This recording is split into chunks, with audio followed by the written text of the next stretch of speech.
अस्सलामुअलैकुम। Cricket with Danish के साथ मैं हूं दानिश अब्बासी। भाई ये जो मैच हुआ है आज नेदरलैंड का और साउथ अफ्रीका का, इस मैच में मेरे नज़दीक बहुत सारी चीज़ें डाउटफुल थी। अब बहुत सारे लोग ये बात करेंगे कि भाई इस तरह तो अफगानिस्तान या इंग्लैंड के मैच की भी आप बात करेंगे या किसी और की भी करेंगे। मैंने किसी और मैच की बात ही नहीं की है। जो एविडेंसेस मैंने नोट किए हैं वो एविडेंसेस मैं आपको बताने वाला हूं, वो चीजें मैं आपको बताने वाला हूं। क्रिकेट की दुनिया में मैं ये नहीं कह रहा ये मैच फिक्स था या नहीं था, लेकिन क्रिकेट की दुनिया में अगर हम बात करते हैं जिस तरह से मैच फिक्सिंग होती है, क्या कभी क्रिकेट की दुनिया में मैच फिक्सिंग नहीं हुई?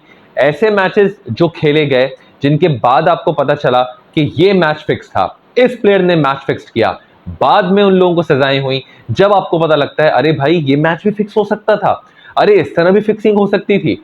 तो ओवरऑल अगर आप देखते हैं तो क्रिकेट की दुनिया में मैच फिक्सिंग होती है, और आज भी होती है, कल भी होती थी और कल भी होती रहेगी।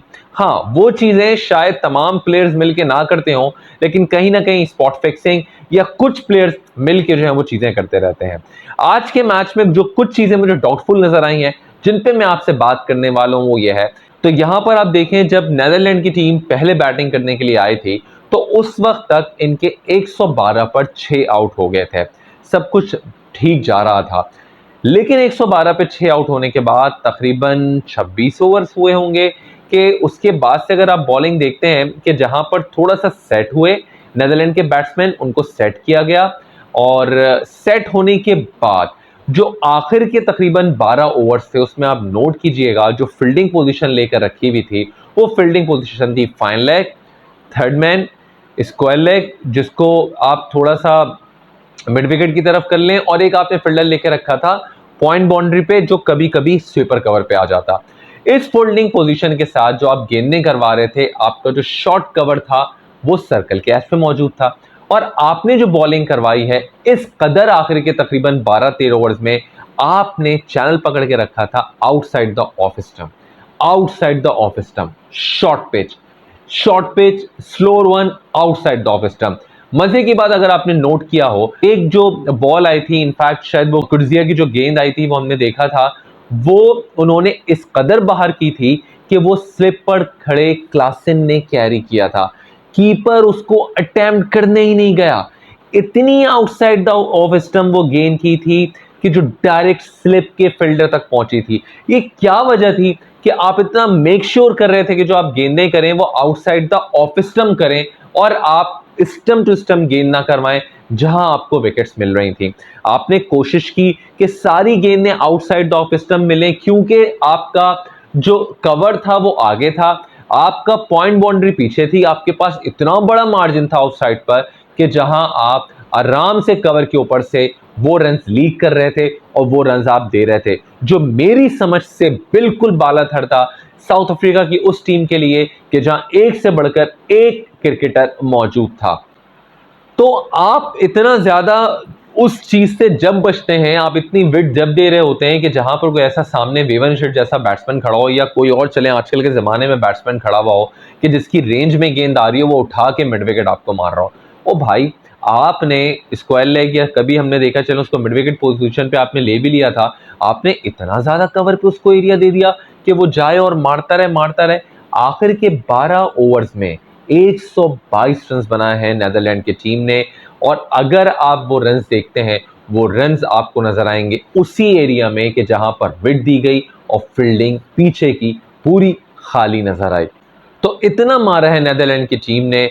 नेदरलैंड की टीम इतना मारने वाली टीम नहीं थी। जहां 112 पर 6 आउट थे, वहां पर आप स्कोर को लेकर चले गए 246 के टारगेट को सेट करने के लिए। इस पिच पर मैं आपको बता दूं कि नेदरलैंड की टीम अगर 200 भी करती तब भी साउथ अफ्रीका की टीम यहां पर 207 नहीं करती, वो उससे कम ही स्कोर करती। क्यों करती? क्योंकि मुझे डाउट्स इस मैच में लगे हैं, और वो डाउट्स यहां तो फील्डिंग करने वाली हमने बात कर ली, अब थोड़ा बैटिंग पर आते हैं। बवोमा जिस तरह से आउट हुआ, इतना बड़ा गैप बैट और पैड में उसके आया है कि गेंद जाकर हमने देखा सीधा जाकर लगी मिडिल स्टंप के अंदर, और वहां पर उसकी जो मिडिल स्टंप है वो उड़ के रह गई और स्टंप्स के अंदर गेंद चली गई। इतना बड़ा गैप कौन देता है? इतना बड़ा गैप यहां पर देते हुए नजर आए नेदरलैंड के bowlers. Stump to stump gain कर रहे थे, उनको अकल थी, वो विकेटों में गेन करवा रहे थे। साउथ अफ्रीकन बॉलर्स की अकल क्या घास चढ़ने चली गई थी कि वो स्टंप्स में आ ही नहीं रहे थे, उन्होंने आउटसाइड ऑफ स्टंप पकड़ के रखा।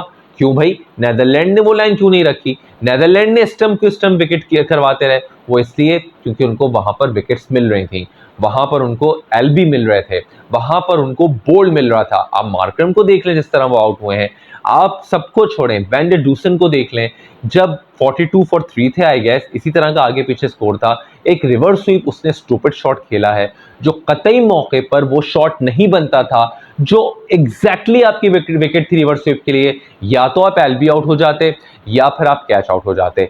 क्या आपका रिक्वायर्ड रेट उस वक्त 6 तक चला गया था? क्या 6 से ऊपर चला गया था? नहीं, 5 5.5 का था।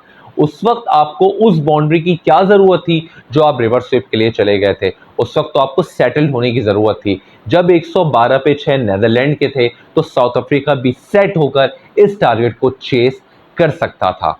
यैनसन गबोल्ड आप देख लें, तीनों स्टम्प्स को एक्सपोज करने के बाद वो भाईजान कह रहे हैं आ जाओ मेरी गिल्लियां उड़ा दो, मेरी जो स्टम्प्स हैं उनको उड़ा के रख दो। इतना ज्यादा एक्सपोज, ऐसे कौन आउट होता है भाई? उस टीम ने जिसने वर्ल्ड कप का सबसे बड़ा टोटल बनाया, उस टीम ने जिसको ऑस्ट्रेलिया ने जिसको हरा दिया, उस टीम के हवाले से वो एक फेवरेट टीम थी। और डेफिनेटली सब लोग उसी को फेवरेट कहते हैं, सब लोग उसी को पिक करते हैं। मुख्तलिफ वेबसाइट्स है ना गेम की कि जहां उसी टीम को पिक किया जाता है जिसके बारे में यकीन हो कि वो जीते, उसी के ऊपर अपने सारे घोड़े खोल दिए जाते हैं। और बाद में अगर वो टीम ना जीते तो सोचें किसका फायदा होता है। तो राइट, ये मैच जिस तरह से खेला गया, मुझे सीरियस डाउट है इस मैच पे। और सीरियस डाउट, बहुत सारे लोग बात करें यार ये क्या बात कर दी, मैंने तमाम तरह एविडेंसेस के हवाले से बात की है जो मैंने मैच में नोट किए हैं। क्रिकेट की दुनिया में हमेशा से फिक्सिंग होती रही है और हमें ऐसे ऐसे प्लेयर्स फिक्सिंग करते हुए नजर आए हैं जिनके वहमो गुमान में भी नहीं होता। लेकिन बहुत सारी चीज़ें अगर आप इस मैच की नोट करते हैं जो कि डाउट्स क्रिएट करते हुए नजर आते हैं।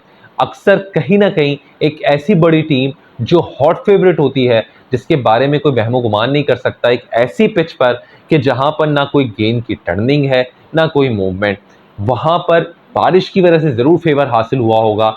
लेकिन ऐसी पिच पर चले, अगर नेक्स्ट मैच आप बात करते हैं पाकिस्तान या अफगानिस्तान की या न्यूजीलैंड और अफगानिस्तान की, क्योंकि वो चेन्नई में मैच है, पता है कंडीशन वो अफगानिस्तान को सपोर्ट कर रही होंगी, तो कहा यह जा रहा है कि इस मैच में कहीं ना कहीं चांसेस क्रिएट हो सकते हैं अफगानिस्तान के। लेकिन भाई ऐसे मैच में जहां चांसेस आपको बिल्कुल नहीं लगते, वहीं तो गेम में पिक किया जाता है उन घोड़ों को जो कि मजबूत समझे जाते हैं लेकिन बाद में जाके वो ढेर हो जाते हैं। इस चैनल को सब्सक्राइब कीजिएगा, साथ साथ कमेंट कीजिएगा और लाइक कर लीजिएगा। अपना ख्याल रखिएगा। Take care. अल्लाह हाफिज़।